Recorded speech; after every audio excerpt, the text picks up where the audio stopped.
Hidup ini adalah kesempatan.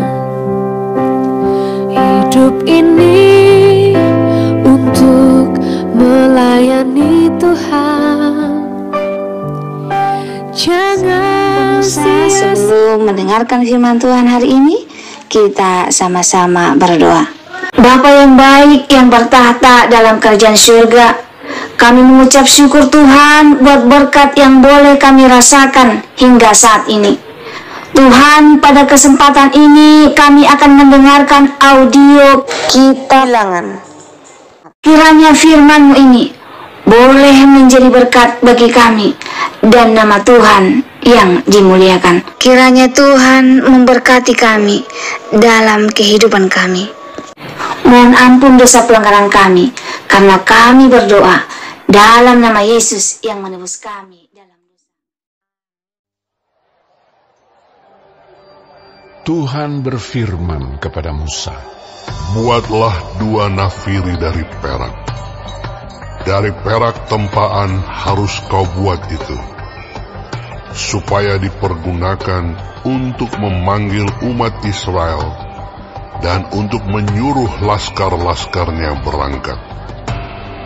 Apabila kedua nafiri itu ditiup, segenap umat itu harus berkumpul kepadamu di depan pintu kemah pertemuan. Jikalau hanya satu saja ditiup, maka para pemimpin, para kepala pasukan Israel harus berkumpul kepadamu. Apabila kamu meniup tanda semboyan, maka haruslah berangkat laskar-laskar yang berkemah di sebelah timur. Apabila kamu meniup tanda semboyan kedua kalinya, maka haruslah berangkat laskar-laskar yang berkemah di sebelah selatan. Jadi, tanda semboyan harus ditiup untuk menyuruh mereka berangkat. Tetapi untuk menyuruh jemaah itu berkumpul, kamu harus meniup saja tanpa memberi tanda semboyan. Nafiri-nafiri itu harus ditiup oleh anak-anak Imam Harun. Itulah yang harus menjadi ketetapan untuk selama-lamanya bagimu turun-temurun. Dan apabila kamu maju berperang di negerimu, melawan musuh yang menyesakkan kamu, kamu harus memberi tanda semboyan dengan nafiri, supaya kamu diingat di hadapan Tuhan Allahmu, dan diselamatkan daripada musuhmu. Juga pada hari-hari kamu bersukaria, pada perayaan-perayaanmu, dan pada bulan-bulan barumu, haruslah kamu meniup nafiri itu pada waktu mempersembahkan korban-korban bakaranmu dan korban-korban keselamatanmu. Maksudnya, supaya kamu diingat di hadapan Allahmu. Akulah Tuhan Allahmu. pada tahun yang kedua, pada bulan yang kedua, pada tanggal 20 bulan itu, naiklah awan itu dari atas kemah suci tempat hukum Allah. Lalu berangkatlah orang Israel dari padang gurun Sinai menurut aturan keberangkatan mereka. Kemudian diamlah awan itu di padang gurun Paran. Itulah pertama kali mereka berangkat menurut titah Tuhan dengan perantaraan Musa. Terdahulu berangkatlah laskar yang di bawah panji-panji Bani Yehuda menurut pasukan mereka. Yang mengepalai laskar itu ialah Nahason bin Aminadab. Yang mengepalai laskar suku Bani Isakar ialah Netaneel bin Zuar. Yang mengepalai laskar suku Bani Zebulon ialah Eliab bin Helon. Sesudah itu kemah suci dibongkar, dan berangkatlah Bani Gerson dan Bani Merari yang mengangkat kemah suci itu. Kemudian berangkatlah laskar yang di bawah panji-panji Ruben menurut pasukan mereka.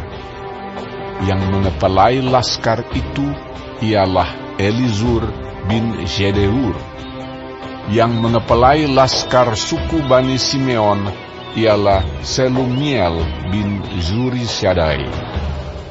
Yang mengepalai laskar suku Bani Gad ialah Eliasaf bin Rehuel.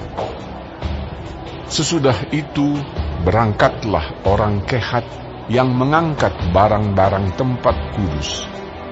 Kemah suci sudah dipasang sebelum mereka datang.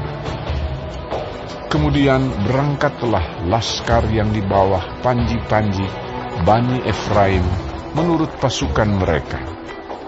Yang mengepalai laskar itu ialah Elisama bin Amihud. Yang mengepalai laskar suku Bani Manasye ialah Gamaliel bin Pedazur. Yang mengepalai laskar suku Bani Benyamin ialah Abidan bin Gideoni.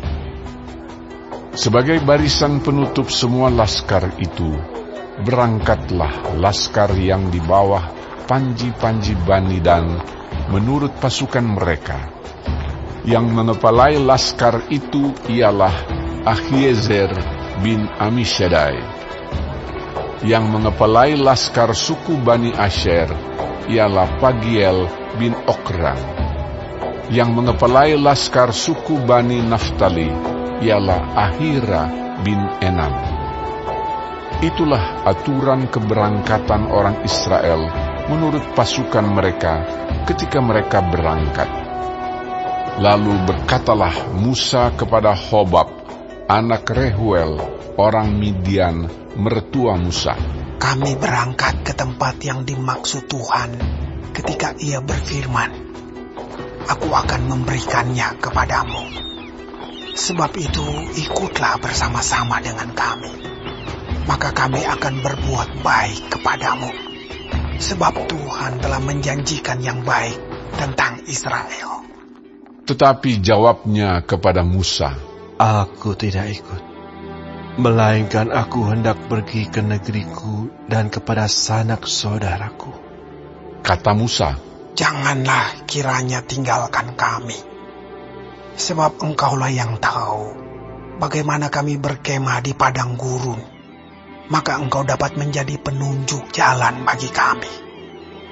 Jika engkau ikut bersama-sama dengan kami, maka kebaikan yang akan dilakukan Tuhan kepada kami, akan kami lakukan juga kepadamu. Lalu berangkatlah mereka dari gunung Tuhan dan berjalan 3 hari perjalanan jauhnya. Sedang tabut perjanjian Tuhan berangkat di depan mereka dan berjalan 3 hari perjalanan jauhnya untuk mencari tempat perhentian bagi mereka. Dan awan Tuhan ada di atas mereka pada siang hari, apabila mereka berangkat dari tempat perkemahan. Apabila tabut itu berangkat, berkatalah Musa, Bangkitlah Tuhan, supaya musuhmu berserak, dan orang-orang yang membenci engkau melarikan diri dari hadapanmu.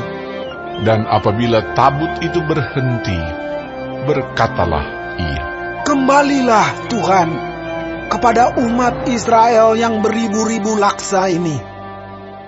Baik, sebelum mengakhiri firman Tuhan hari ini, kita sama-sama berdoa. Bapa kami yang di surga, dikuduskanlah nama-Mu. Datanglah kerajaan-Mu. Jadilah kehendak-Mu di bumi seperti di sorga. Berikanlah kami pada hari ini makanan kami yang secukupnya, dan dan ampunilah kami akan kesalahan kami,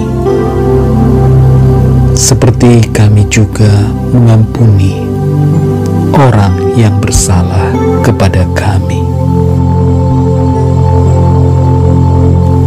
Dan janganlah membawa kami ke dalam pencobaan, tetapi lepaskanlah kami daripada yang jahat, karena Engkaulah yang empunya kerajaan dan kuasa dan kemuliaan sampai selama-lamanya. Amin. Terima kasih pemirsa telah mendengarkan firman Tuhan hari ini. Sampai ketemu besok hari. Terima kasih.